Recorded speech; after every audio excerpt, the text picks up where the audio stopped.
Good evening, Facebook family and friends. I'm Cathy Novicky for Champions Over Cancer. I have my chin.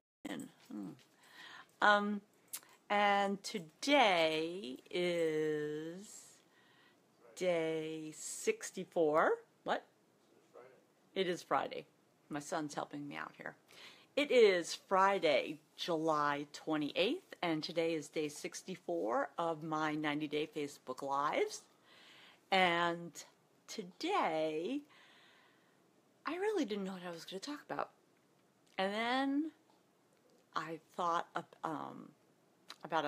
I heard something, and I thought, oh, yes, that's what I want to talk about. And hence the title. Hey, I know that sound. You know, there's different sounds that everybody knows. Sounds of sirens, you know, like by a firehouse. And you know that, you know, the engines are going to come wailing out of there any moment. When I was growing up, where my grandmother lived, and this is way, way back, I'm sure this would be so against privacy laws now, but the way the fire alarm went off, the siren at the fire station, it was coded so that you knew the location of the fire. It would, you know, they'd be looking in the phone book or something. I don't know what it would look in. And they would be listening, and then they'd look it up, and they'd know where the fire was. I thought, I don't know why I remember that from so long ago. But, you know, that emergency broadcast on the radio and it's on TV. Hey, Jay, how's it going? What? Are you laughing at me? My son's laughing at me.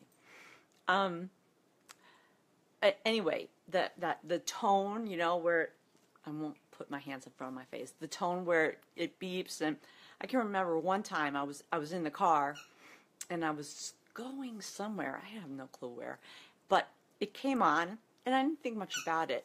And then following the sound. They say this is a test of the emergency broadcast system. You're so used to hearing the test announcement that I was waiting for it, and it wasn't coming, and and I don't remember what it was, but then, you know, it was resolved. But I can remember a very, very distinct feeling of dread when that, you know, you didn't hear that, you know, this is a test of the emergency broadcast system. And, you know, church bells are very distinct, and trains, you know, when they go through town, stuff like that. And, you know, we get used to hearing these sounds, but when you sit and you think about them, yeah, there are reactions to it. And in the hospital, there are different sounds that you react to. The fire alarm, you know, when they flash too. And that alarm goes off, we're all like, ugh, because you have to go and stop whatever you're doing. You have to go and close every single patient's door, you know, per policy and everything like that. And the automatic fire doors close, and you don't want to be in them when that happens. And then the call, you know, the sound of the nurse's call bell. If you have, you know, if you've ever been in patient care and you've had a particularly difficult day or have a difficult patient and they've got a trigger finger and the bell goes off and you start to twitch.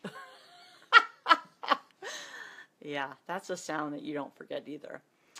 And the worst sound in, you know, when you're working on a floor or in a hospital, for me anyway, is the sound, and I don't know, you know, at least this is in my network, it goes like this, and they have certain names for different events, but it always starts with, you know, you hear the tone, and it starts with attention please, and everyone just stops. You just stop, because then I guess that got your attention. And then you're waiting for what's going to come next, and then you're waiting, because they announced that 4 times, and you're waiting to see what it is, because depending on what it is, depends on your response, you know? And so it's, I guess that's that Pavlovian dog response, you know? It's like, get trained for it. But in oncology, there's a sound that there's only really one sound that you sit up for and pay attention to. And if you've never been in an oncology unit, you probably, well, I don't know if every unit has one, but you probably have never noticed as you walk through the double doors the ship's bell that hangs very prominently as you walk into the inner sanctum. And, you know, there's a plaque next to it for who donated it. And it, you know, it's not, people don't go by and ring it or anything. It's kind of sacred. Well, the ringing of the bell in an oncology clinic, when you ring the bell, it means that your chemotherapy, that section of your treatment is done. And it's a very significant moment in your treatment. It's like, you know, crossing the bridge or whatever, you know, other organizations do. But I personally, when I was in the oncology unit during my therapies, I never heard it ring. I never heard anyone ring the bell. But I remember my moment when I rang the bell, and it is permanently etched in my memory. And I guess when I think about it, it's because it really was so significant. And I don't think I understood it until it occurred, and yet it still doesn't really sink in, because then I still had to go through 28 radiation treatments. But what I remember, it's like a film reel, really. You know, you're all disconnected and you're ready. You know, you're all signed out and you're ready to go, and then you kind of get herded. I can remember all the girls, and so this is where I work, so I know all of these people, and they kind of, you know, they kind of gather around you and herd you over to the bell, and there were certain things that were going on that you know, I remember, and it wasn't where I was. It was going on around me, and it was like all in slow motion. I heard one of the nurses, she had been paged to talk to a physician, and she was like, "I can't talk to you right now because Novicky's going to ring the bell." I remember that very vividly. And I also remember my friend who drove me every 2 weeks to chemo. And I always will be so thankful and grateful for Eva, because it was something that she just did. She said, "Okay, this is what I'm doing for you every second Wednesday." She was there, picked me up, brought me home. And I can remember, you know, okay, you got to ring the bell now. And first realizing how difficult it was to ring that bell. I don't know why I assumed it would be easy. You know, going through chemotherapy certainly wasn't easy, so why should ringing the bell be easy? But I finally got the hang of it. But I felt that there was some sadness in all of it, because out of the corner of my eye, I could see Eva, and she had lost her husband to lung cancer. She was a coworker, someone I've known for 30 some odd years, and she was, I just felt terrible because how it affected her. And I just, it happened so fast that I guess I don't know, should we have prepared for it better and so that she wouldn't have to go through that? And she just was very, very upset. And maybe that's why I remember it so vividly, but it just speaks to the havoc that cancer brings to you and your family and your loved ones. I got to ring the bell, and Ted never did. And for that, sorry, dogs are playing. For that, it's just, we all were very saddened for Eva, and she lost a great man and a good friend, but it just shows you that how lucky that I was able to ring the bell. And I don't know what the percentages of the people that completely get through chemotherapy. I mean, that would be interesting. I imagine it would be a statistic that wouldn't be universal, because it would depend on your demographics, and it would depend on, I know, it would depend on the type of population you had, and the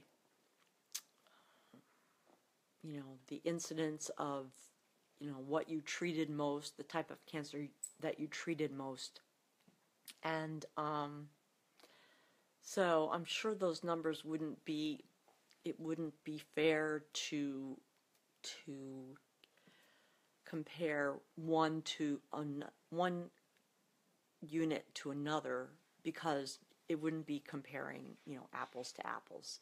So I guess that was just kind of rambling, but it's just something. I mean, it's coming up on it's like 6.5 years now, and just something that always has stuck with me.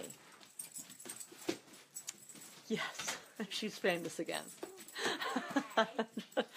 Mom's home, the doggy's mommy. So, but so yeah, that's something. And occasionally it comes. Oh, excuse me for a second. They're in my bag on the bed in the room, in the tote. Oh, it's in the bathroom. Sorry. Yes, it's all ready for tomorrow. Getting ready for work in the morning. But so that's it's just something that I guess occasionally pops into your head. And for me, when that pops into my head, that scene will always is right there with my memory, because that was something that she did for me, and something that I can't change. So it's just the way the disease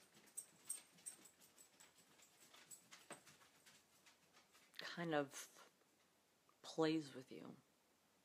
Doesn't play fair. And it doesn't play fair when you are diagnosed with it, and you have to find that your second wind, and dig in and get to that bell, and then you have to get over the next hurdle to get through the door, to become a champion. And so this was a really uplifting session, along with people coming and going, and having to give directions where my car keys were. But she's moving my car for me, so I can just leave in the morning and not have to play bumper cars. So anyway, so tonight's Friday night. And tomorrow's Saturday, so I am working, and hopefully I will not be very late. And it will be day number 65 of my 90 days. So I am going to sign off by saying I hope everyone is home, safe, well, tucked in. And for Champions Over Cancer, I am Cathy Novicky, and I will see you tomorrow. Peace.